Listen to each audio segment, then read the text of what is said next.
रजताचलशृङ्गाग्रमध्यस्थायै नमः। ॐ ऐं ह्रीं श्रीं हिमाचलमहावंशपावनायै नमः। ॐ ऐं ह्रीं श्रीं शङ्करार्धाङ्गसौन्दर्यशरीरायै नमः। ॐ ऐं ह्रीं श्रीं लसन्मरकतस्वच्छविग्रहायै नमः। ॐ ऐं ह्रीं श्रीं महातिशयसौन्दर्यलावण्यायै नमः।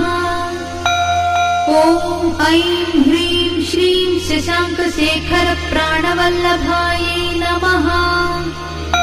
ॐ ऐं ह्रीं श्रीं सदा पञ्चदशात्मैक्यस्वरूपायै नमः।